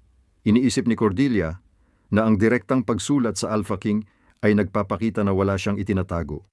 Palagi niyang inakala na napakatalino niya, samantalang sa totoo lang, siya ay medyo malinaw. "Sige," sabi ni Roman. "Sa tingin mo, ipoposisyon ng kapatid mo ang sarili niya bilang biktima na naipit sa pagitan ng mga pakana ng ina niya at ng maling paghuhusga ng kapareha niya. At hahayaan mong akala niya ay epektibo iyon," sabi ni Siri. "Hanggang sa mahikayat niya ang sarili niyang mag-amin." Sumang-ayon si Roman. Nanigas ang mga kamay ni Siri sa tali ng kabayo. Nakarating sila sa lupain bandang hapon. Tinulungan ni Roman si Siri na bumaba sa kabayo. Nakikita na niya muli ang mga hugis pero wala namang masyadong malinaw. "Maharlika," isang lalaking tinig ang tumawag ng hingal. Hindi namin inaasahan. Dumating ako agad nang matanggap ko ang kanyang liham, maayos na pinutol ni Roman. "Saan ngayon si Ginang Cordelia?" "Nasa silid pagtanggap, Maharlika." "Dalhin mo ako sa kanya," utos ni Roman. Ngunit bago sila lumapit sa bahay, hinawakan ni Roman ang siko ni Siri. Ginabayan siyang lumayo ng kaunti. "Medyo kakaiba ang mararamdaman mo," binalaan niya, "pero kailangan ito. Huwag kang gagalaw." Lumapit si Roman ng husto, sapat na para maramdaman niya ang init na nanggagaling sa katawan nito. Pagkatapos itinaas niya ang kamay para hawakan ang likod ng leeg ni Siri. Ang hinlalaki ay dumadampi sa pulso ng leeg nito, sa ilalim ng tenga. Iiniamoy marka niya siya, ipinipisil ang sariling amoy sa balat niya hanggang sa masapawan nito ang natural niyang amoy bilang tao. Estratehiko, praktikal, ngunit hindi iyon basta-basta nang dumapo ang kabilang kamay niya sa baywang niya. "Diyan," bulong ni Roman. Sapat na iyon. Umatras siya at napansin ni Siri na humihinga siya ng hangin na hindi niya namalayan na hinahawakan pala niya. Sa loob ng pag-aari, ang presensya ni Roman ay agad na nagdulot ng paggalang. Sa loob ng ilang minuto, naalis na ang mga hindi kailangang tauhan sa gusali. Nanatili si Siri kasama ang mga gwardiya, nakasuot ng simpleng kasuotang panglakbay na maaring ipagkamali bilang kasuotan ng lingkod. Pumuwesto siya malapit sa pintuan ng silangang silid pagtanggap. Maingat na neutral ang mukha, magalang ang tindig, isa na namang katulong sa pangkat ng alpha na hari. Wala namang kapansin-pansin. Pumasok si Cordelia sa silid ilang sandali lang at hindi namamalayan ni Siri na nanlupig ang kanyang mga kamay. Your Majesty, wika ni Cordelia, salamat sa pagdating. Umupo ka, Lady Cordelia, sabi ni Roman. Sumunod siya, umupo sa silya nang may kasanayang pag-iingat. Hindi naman na marami ang nakikita ni Siri pero tila biglang inilingon ni Cordelia ang ulo sa isang anggulo na tumatanggap ng liwanag. Ganyan din ang dating pagtitig niya kay Fergus, parang gusto nang magsuka ni Siri. Natanggap ko ang liham mo, nagpatuloy si Roman. Hiningi mo ang isang pagtitipon upang pag-usapan ang tinatawag mong mga hindi pagkakaunawaan tungkol sa kapareha mo. Opo, kagalang-galang, buong taimtim na wika ni Cordelia. Hindi kailanman sinadya ni Fergus na saktan ang sinuman. Nagtusok ang mga kuko ni Siri sa kanyang mga palad. Ganun ba? Sabi ni Roman ng walang emosyon. Opo, kagalang-galang iginiit ni Cordelia, nang bahagyang nanginig ang boses. Kami ni Fergus ay magkasintahan. Hindi namin mapigilan ang ugnayan sa pagitan namin. Hindi iyon krimen, hindi ba?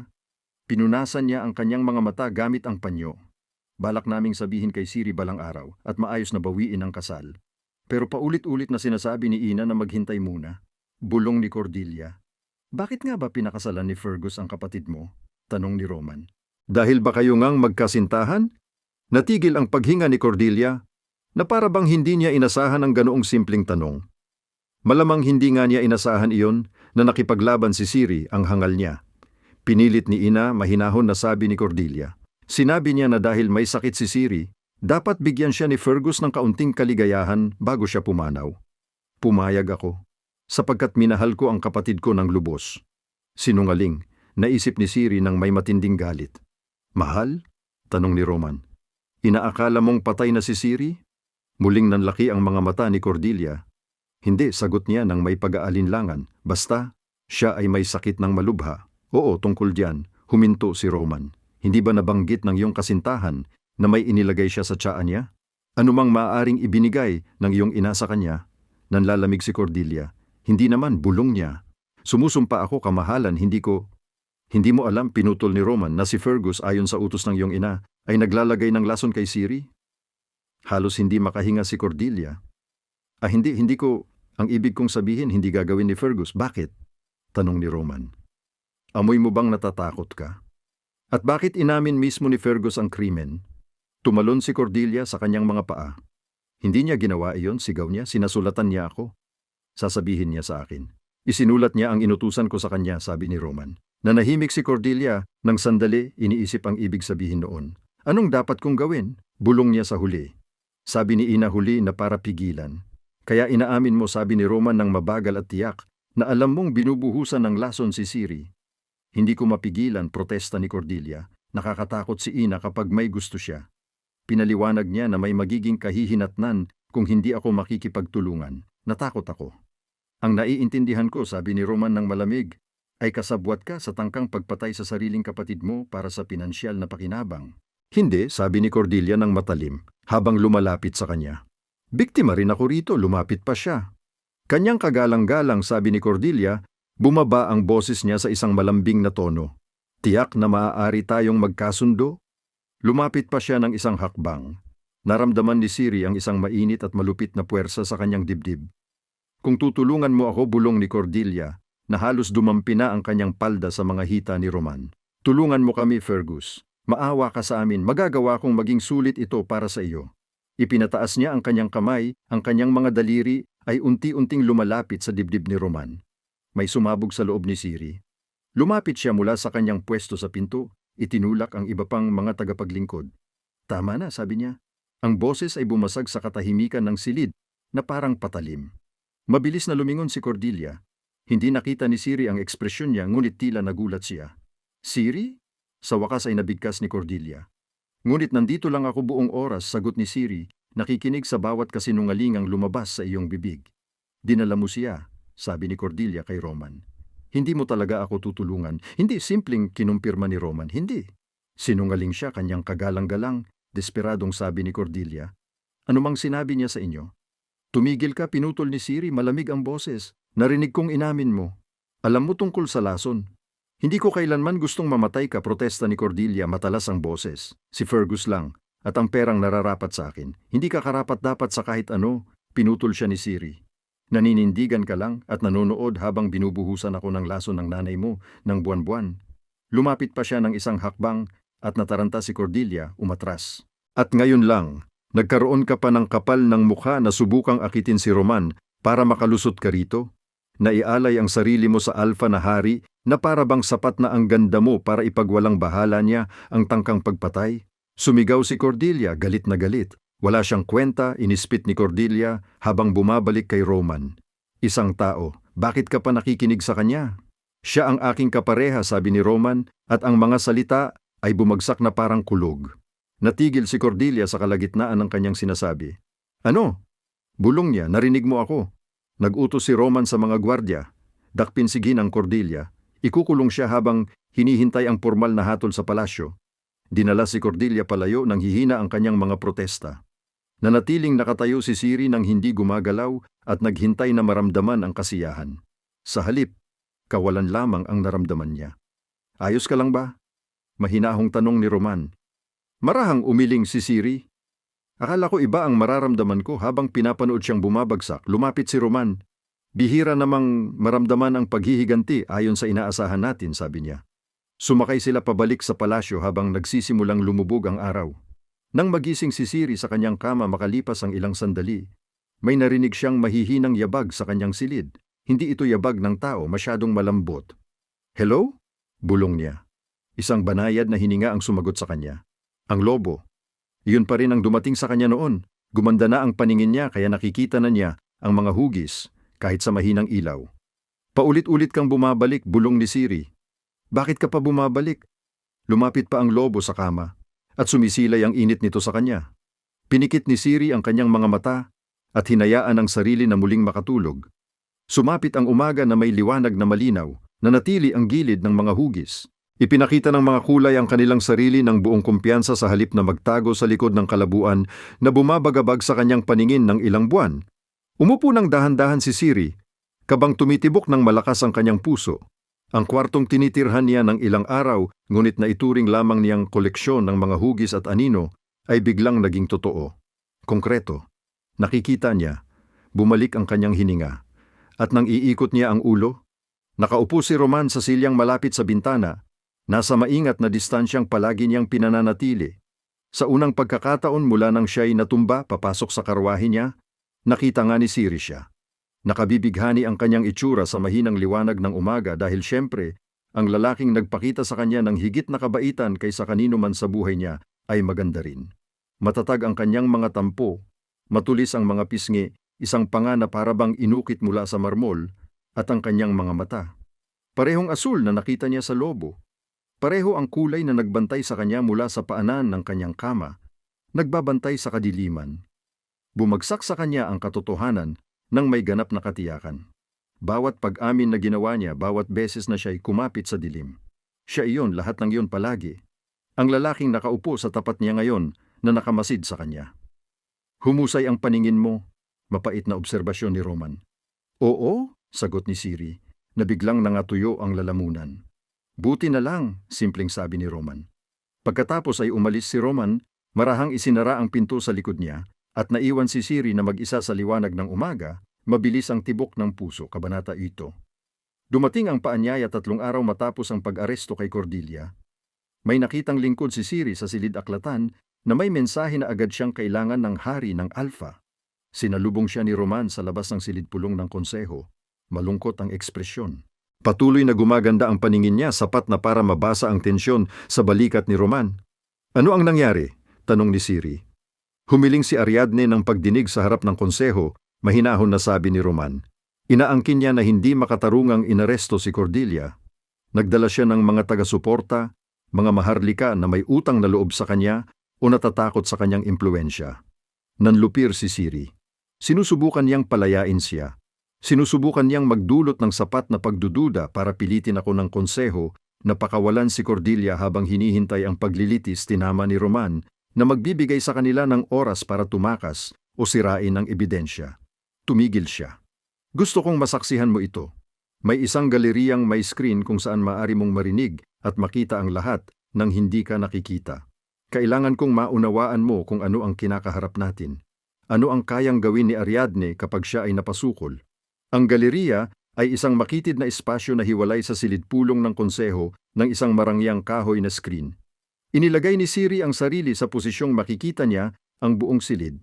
Umupo si Roman sa ulo ng isang napakalaking mesa. Napapaligiran ng marahil isang dosenang maharlika na makikita ang impluensya sa kanilang tindig at kasuotan. At sa pinakamalayo nakatayo kaysa nakaupo si Ariadne. Ang madrasta niya ay mukhang eksakto kung paano niya ito naaalala. Elegante at kalmado, may maingat na inayos na itim na buhok at mamahalin, ngunit malungkot na damit. Lahat ng aspeto ng kanyang pagtatanghal ay nagsasabing isang nagdadalamhating ina. Lahat ng aspeto ng kanyang pagtatanghal ay isang kasinungalingan. Kanyang kagalang-galang, wika ni Ariadne, na may tinig na puno ng magalang na pagsunod. Pinasasalamatan ko po kayo sa pagbibigay sa akin ng pagkakataong ito. Sinasabi ninyong ang inyong anak ay inaresto ng hindi makatarungan, sabi ni Roman, na walang ipinapahiwatig ang kanyang tinig. Sa anong batayan?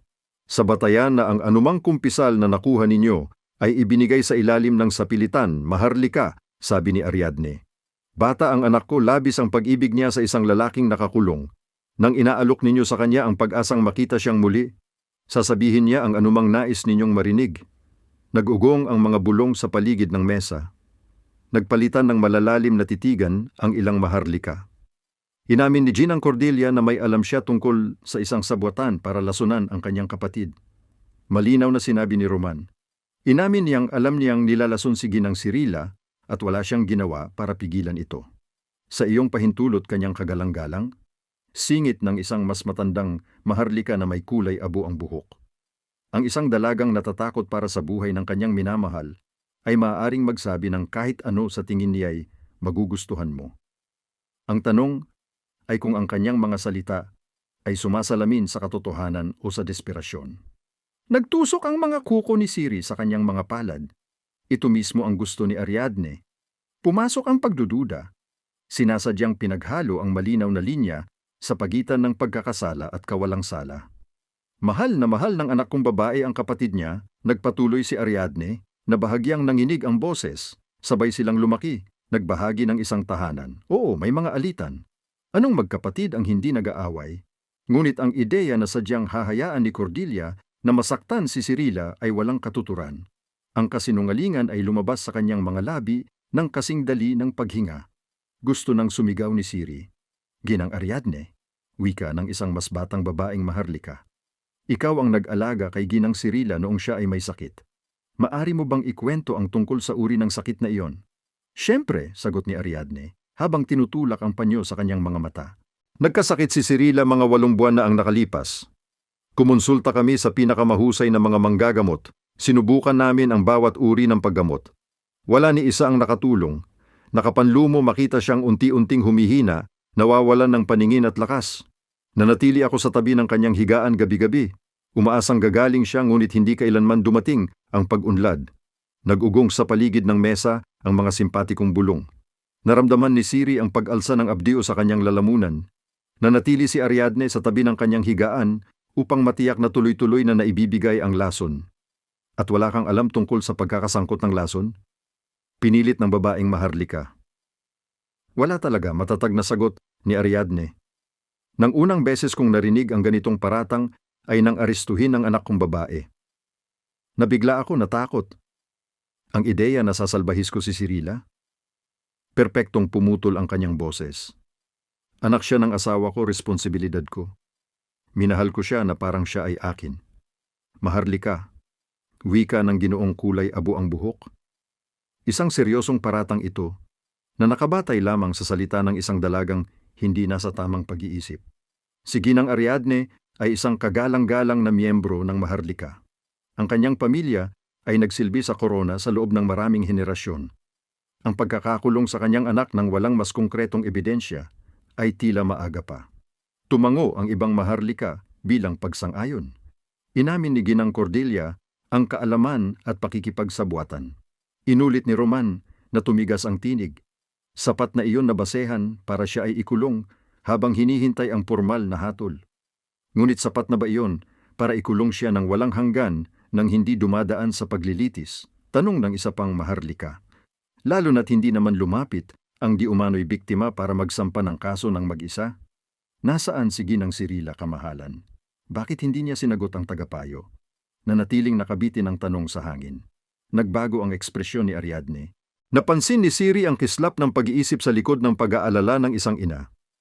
Nais ko rin sanang malaman kung nasaan ang anak sa batas ko, mahinahong wika ni Ariadne. Sinabihan ako na buhay siya, nagumaling na siya. Ngunit hindi ako pinayagang makita siya. Para marinig mula sa kanyang sariling mga labi kung ano ang pinaniniwalaan niyang nangyari.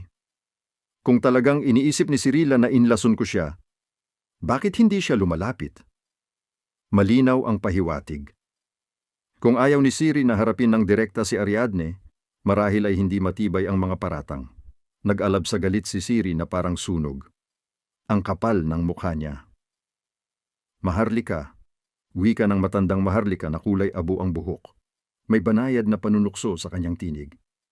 Naiintindihan ko ang hangarin mong protektahan si Ginang Cirila.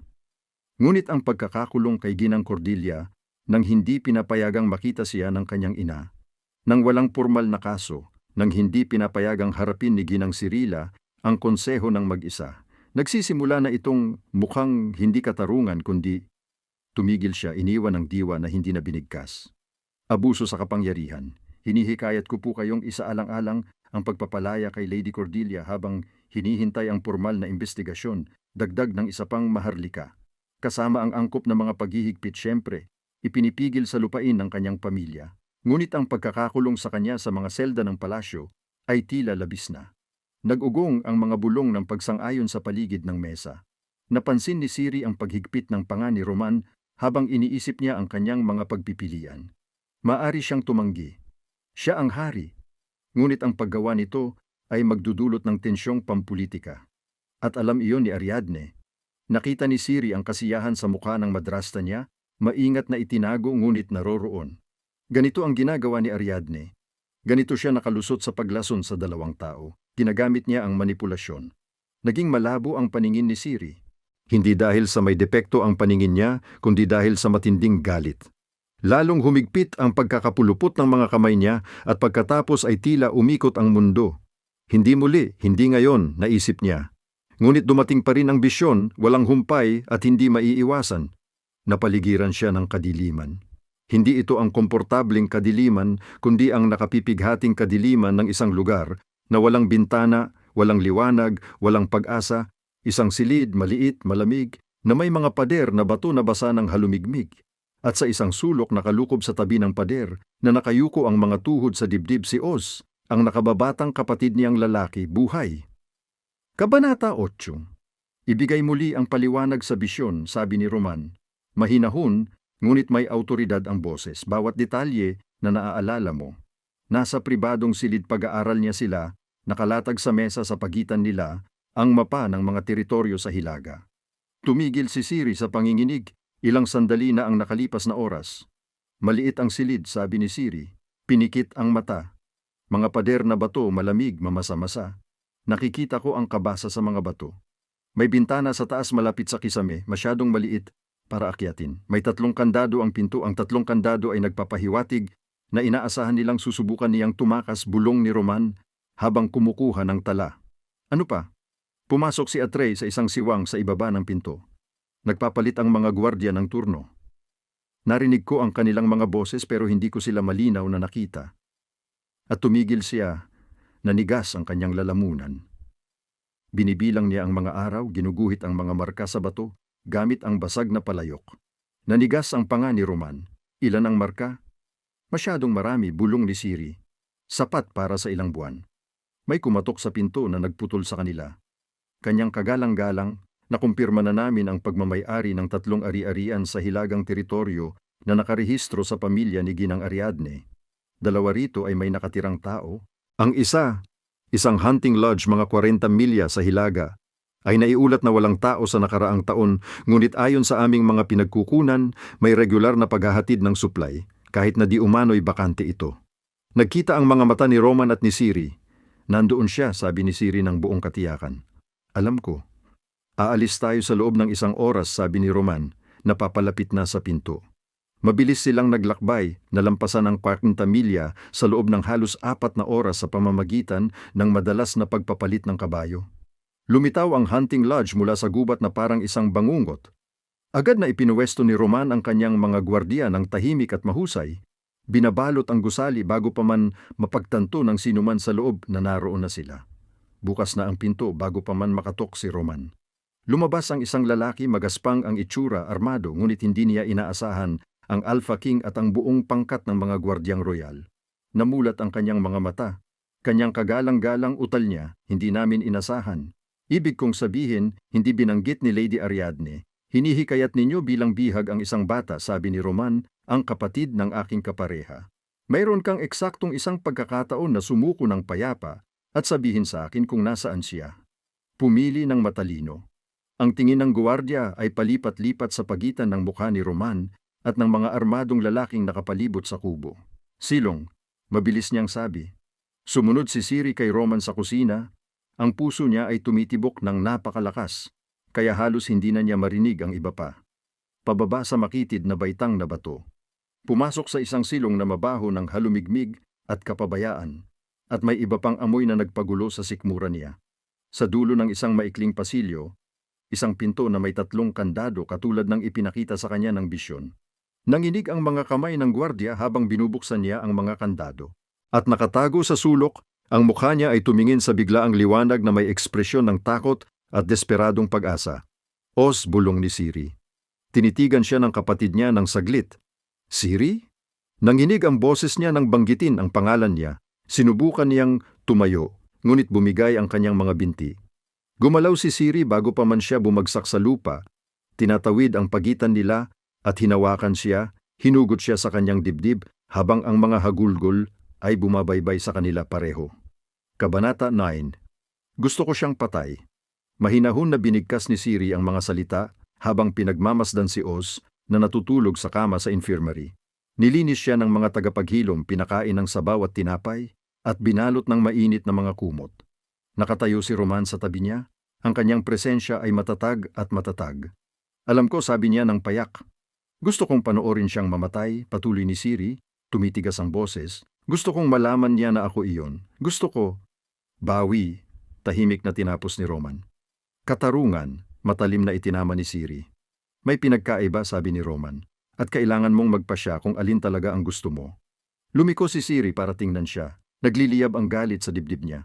Inlasunan niya ako, pinatay niya ang ama ko.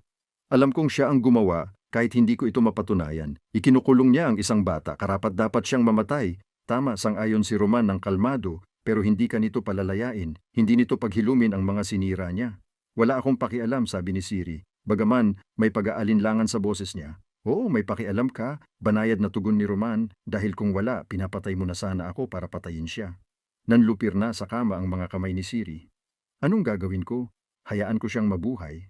Dala mo siya sa hustisya, sabi ni Roman, sa publiko ayon sa batas, at saka mo siya hahayaan ng mabulok sa selda habang buhay, na alam niyang nawala sa kanya ang lahat dahil sa anak buntis na sinubukan niyang patayin. Lumapit siya. Nakatitig ang gintong mga mata niya sa kanya. Ang kamatayan ay awa, Siri. Mabilis lang. Panghuli. Ang mabuhay kasama ang mga bunga ng kanyang ginawa, iyan ang tunay na parusa. Gusto sanang makipagtalo ni Siri, ngunit may bahagi sa sinabi ni Roman na tumatak sa kanya sa kabila ng kanyang galit. Sige, sa wakas ay sabi niya, gagawin namin ito sa paraan mo. Pero gusto kong nandyan, gusto kong manood. Hindi ko maisip na hindi ka isasama, pangako ni Roman. Sa patotoo ni Oz, naging maayos ang lahat nang may malupit na kahusayan. Sinabi ng 13 taong gulang na batang lalaki sa konseho ang lahat. Kung paano siya nagsimulang magkasakit sa parehong paraan na naranasan ni Siri. Kung paano siya dinalhan ni Ariadne ng sopas at tsaa na may parehong huwad na kabaitan. Kung paano inanunsyo ni Ariadne sa buong bahay ang kanyang kamatayan kahit na humihinga pa siya.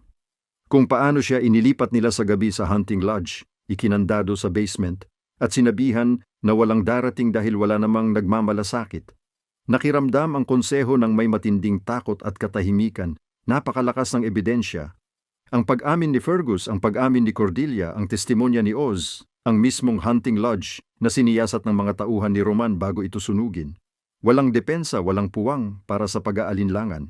Inaresto si Ariadne sa paglubog ng araw. Nagpumiglas siya, sumisigaw ng mga banta at sumpa habang hinihila siya papunta sa pinto. Hindi pa ito tapos, sigaw niya. Naririnig ninyo ba ako? Papahirapan kita. Pareho kayong magbabayad. Nanatiling nakatayo si Siri nang hindi gumagalaw. Pinagmamasdan ng puwang kung saan dati ay naroroon si Ariadne at naghintay na may mangyari sa loob ng kanyang dibdib. Naghintay na dumating ang tagumpay. Ang kasiyahan. Ang pakiramdam ng pagkakumpleto na hinahabol niya mula nang tumakas siya sa ulan. Wala. Kabanata 13 araw matapos ang pag-aresto kay Ariadne, wala pa ring nararamdaman si Siri. Ginagawa niya ang mga gawain ng pamumuhay ng may mekanikal na katumpakan. Binisita niya si Oz sa infirmary. Ngumiti kapag siya'y ngumingiti. Sa ika-4 na araw naglalakad siya sa mga hardin ng palasyo nang dumating ang bisyon. Walang babala. Isang sandali ay pinagmamasdan niya ang tubig ng fountain na tinatamaan ng hapon at sa susunod ay hindi na siya nasa hardin. Nakita niya si Roman na kumukuha ng isang baso. Pagkatapos ay nagbago ang kanyang mukha, pagkalito, pagkabigla. Sakit. Hinigpitan ng kanyang kamay ang dibdib. Nabasag ang baso sa sahig. Roman! Sinubukan ni Siri na sumigaw. Pero wala siyang boses rito, nawala ang bisyon. Bumalik si Siri sa sarili, humihit-hit. Nakita niya si Roman sa pasilyo sa labas ng silid-pulong, nakasuot ng pormal at halatang naghahanda ng umalis para sa kanyang pulong. Huwag kang umalis, sabi niya, na mas malakas kaysa sa inaasahan niya. Lumiko si Roman at agad na nag-alala ang kanyang mukha. Anong nangyari, mahal? Tinigil niya ang sarili. Anong nangyayari, Siri? Huwag kang pupunta sa pulong, inuulit ni Siri. May mali. May nakita ako. Nagkaroon ako ng bisyon. Inatake ka. Tumalim ang tingin ni Roman. Kailan? Saan? Hindi ako sigurado. Naputol ang boses niya. Mamaya ipagpaliban ang pulong. Manatili ka rito kung saan alam kong ligtas ka. Sa halip na makipagtalo, lumapit siya sa pinakamalapit na guwardiya. Paumanhin, ipadala ang balita na ipinagpaliban ang pulong ng konseho, utos niya. Magpadala ng mga pangkat paghahanap sa buong kastilyo. Umalis ng mabilis ang guwardiya. Hinawakan ni Roman ang siko ni Siri. Ang haplos niya ay mainit at nakapagpapakalma. Sumama ka sa akin, mahinahon niyang sabi. Maghihintay tayo sa silid ko hanggang malaman natin kung ano ang kinakaharap natin. May mga gwardiya nang nakapwesto sa labas. Gayunpaman, naglalakad-lakad si Siri sa kahabaan ng silid pagtanggap. Nakapulupot ang mga kamay sa likod upang itago ang panginginig. Nasa kasama ng mga tagapaghilom si Oz, sabi ni Roman. Ligtas siya hanggat maaari. Tumango si Siri pero hindi tumigil sa pag-urong sulong. Kasalanan ko ito, sa wakas ay sabi niya. Mapait ang mga salita. Dapat pinatay ko na siya noong nagkaroon ako ng pagkakataon. Nakita niyang bahagyang nanginig si Roman. Siri, huwag, agad niyang pinutol ng matalim. Nanumpa siyang papabayaran niya sa atin at pinabayaan kong mabuhay siya at ngayon, nabiyak ang boses niya. Lumapit si Roman, nakaladlad ang kamay patungo sa kanya. Umurong si Siri bago pa man siya mahawakan. May marahas na kumurot sa dibdib niya sa sakit na saglit na sumilay sa mukha ni Roman. Huwag, inulit niya, mas mahinahon, pero hindi nababawasan ang tindi. Huwag mo akong subukang aliwin dahil sa pagiging mahina ko. Hindi ka mahina, putol ni Roman. At sa unang pagkakataon mula nang makilala niya siya, may bahid ng tindi ang boses nito. Ang pagdududa ni Anne sa mga desisyong ginawa mo para sa mabubuting dahilan ay hindi magbabago ng anuman. Mabubuting dahilan? Tumawa si Siri.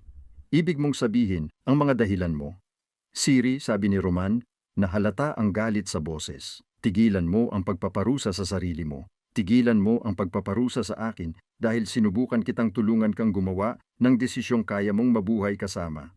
Hindi kita pinaparusahan, sagot agad ni Siri. Realistiko lang ako. Papatayin ka niya. Ipinakita sa akin ng pangitain. At magiging kasalanan ko pa dahil pinakinggan kita imbes na pinagtiwalaan ko ang sarili kong kutob. Kutob mo, inulit ni Roman, at may something sa boses niya na napatingin siya sa kanya. Mukha siyang pagod, lubhang napapagod sa paraang hindi pa niya nakita dati. Sinabi sa akin ng kutob ko na, ikaw ang kapareha ko, nagpatuloy si Roman. na kailangan mo ng oras at espasyo at pasensya. Na kung maghihintay lang ako kung ibibigay ko lang sa iyo ang kailangan mo, sa huli ay tumigil siya umiling. Anong gagawin ko? Tanong ni Siri. Nanginginig ang puso. Nahahayaan kitang akuin ako? Samantalang malinaw na ipinakita ko na hindi iyon ang gusto ko? Hindi ba? Hamon ni Roman. Pinipilitan mo akong lumayo sa iyo ng ilang araw. Nakita kitang nagsasara, nakita kitang nagtayo ng mga pader na sobrang taas na hindi na kita maaabot. Nandilig siya ng alak sa isa sa mga baso. Ang malalim na pulang likido ay nasilo ng huling sikat ng araw. Hindi nagsalita si Siri nang itapat niya ito sa kanyang mga labi. At naalala niya ang pangitain. Huwag sinubukan niyang pigilan, ngunit nainom na siya. Sa isang kakilakilabot na tibok ng puso, walang nangyari. Pagkatapos ay nagbago ang ekspresyon ni Roman. Isang kislap ng kalituhan ang dumaan sa kanyang mukha, sinundan agad ng kirot. Naluwagan ang baso sa kanyang mga kamay. Roman, sigaw ni Siri. Nalaglag ang kanyang mga tuhod. Tumalon si Siri pasulong, sinalo siya bago bumagsak sa lupa. Ang bisyon? Ang lason sa alak? Ang kamatayang nakita niya? Hindi, hiningal siya. Nang hihikbi ang boses sa pagbigkas ng salita. Roman, huwag kang umalis sa akin. Tumingin ka sa akin. Totoo ito. Nangyayari ito. Namamatay siya rito sa kandungan niya at siya ang naging sanhi dahil sa pagtatangkang pigilan ito. Hindi ito babala mula sa bisyon. Ito ay hindi maiiwasan. Pasensya na, nauutol niyang sabi. Pasensya na talaga. Kasalanan ko ito. Gumalaw ng bahagya ang kamay ni Roman na para bang sinusubukan niyang abutin siya. Pakiusap ni Siri. Pakiusap, huwag mong gawin ito. Huwag mo akong iwan, kailangan kita. Naging mababaw na ang kanyang paghinga. Nakikita niya ito, nararamdaman niya sa bahagyang paggalaw ng dibdib niya sa bisig niya. Ang tanga niya. Mahal kita, sabi niya, na parang pinipiga ang mga salita mula sa kanya. Naririnig mo ba ako? Muling pumikit ang mga mata ni Roman. Tama ka, patuloy ni Siri ng desperado. Sa lahat ng bagay, tama ka. At ako ang mali. At humihingi ako ng tawad.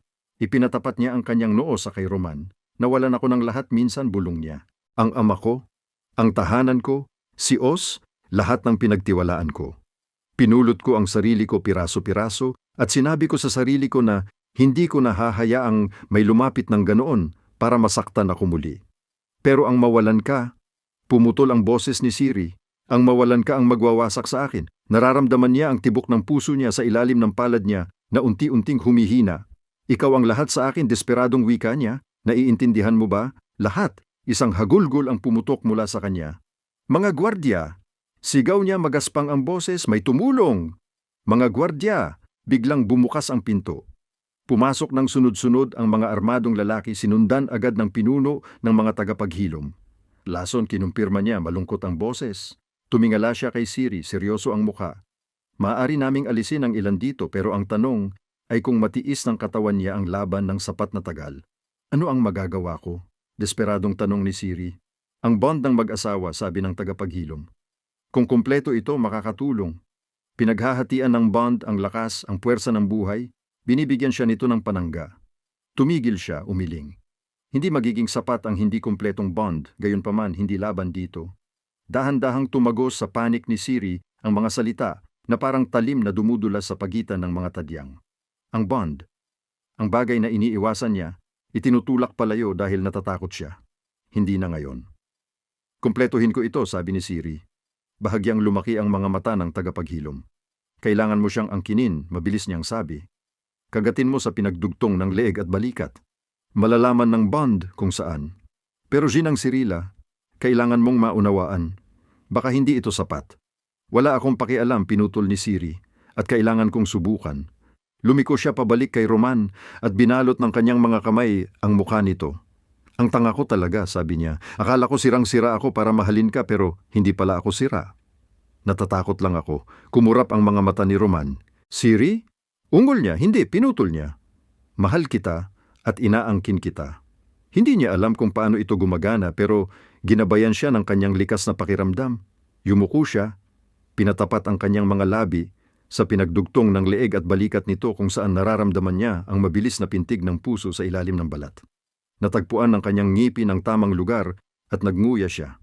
Sumabog sa buong katawan niya ang ugnayan na parang kidlat. Nanginig si Roman, kumurba ang buong katawan niya nang magkabit, nang husto ang koneksyon. Naramdaman ni Siri itong humigpit sa pagitan nila. Isang gintong sinulid na nag-uugnay ng kaluluwa sa kaluluwa, ng buhay sa buhay, ng lahat ng siya sa lahat ng siya. Nararamdaman niya ang kanyang sakit, matalas at nakapapaso kung saan kinakain ng lason ang kanyang katawan. At sa ilalim ng lahat ng iyon, nararamdaman niyang nagsisimula na siyang lumayo. Hindi, mariing sabi ni Siri. Hindi ka pwedeng mamatay, hindi ngayon. Tumataas ang kamay ni Roman at pinisil ang batok niya. Sige, ang hirap niyang sabi. Halos pabulong na lang ang boses. Hinila niya siya pababa at kinagat, magaspang at mahina, pero sadyang ginawa. At ang ugnayang kumikislap sa pagitan nila ay biglang nagliyab. Kumpleto. Manatili ka sa akin. Nag-isip si Siri sa pamamagitan ng ugnayan. Kakahanap ko lang ng lakas ng loob na mahalin ka. Huwag mo akong iwan. Naramdaman niya ang sandaling tuluyan nang humawak ng maayos ang ugnayan. Nararamdaman niya ang pag-respond ng katawan ni Roman sa angkla na ibinibigay niya. Nararamdaman niyang gumagaling siya. Hindi kita iiwan kailanman. Bumalik ang iniisip ni Roman. Akin ka. Nasa kanya siya. At siya naman ay nasa kanya. At hindi na siya muling magpapakawala dahil natutunan na niya kung ano ang ibig sabihin ng maging buo. Nawalan ng malay si Roman pagkatapos noon. Ngunit kinabukasan ng umaga, gumaling na siya. At sa sumunod na buwan, si Siri na ang reyna. At magkasama silang nagharing pinag-isa ng pag-ibig at nang hindi maputol na sinulid ng tadhana na nagdala sa isang bulag na dalaga at isang hari sa isang kalsadang binabayo ng ulan at binago ang lahat. Maraming salamat sa pakikinig. Sana ay nagustuhan ninyo ang kwentong ito. Ang panahon ng Kapaskuhan ay naging mas tahimik para sa akin sa YouTube dahil bumaba ng husto ang mga views kumpara sa dati. Umaasa akong muling gaganda ang takbo ng mga bagay-bagay upang magpatuloy akong magsulat at magbahagi pa ng mas maraming kwento sa inyo. Talagang gusto kong marinig ang opinyon ninyo tungkol dito. Ang paghihiganti ang nasa puso ng kwento. Sa tingin ninyo, makatarungan ba ito? Nakakabusilak ba ito o nagdulot ba ito ng pag-aalinlangan sa inyo? Ipaalam ninyo sa akin sa mga komento kung ano ang naisip ninyo at kung anong klaseng kwento ang gusto ninyong marinig sa susunod. Malaki ang kahulugan ng inyong puna para sa akin. Lubos na pagmamahal, Lili, salamat.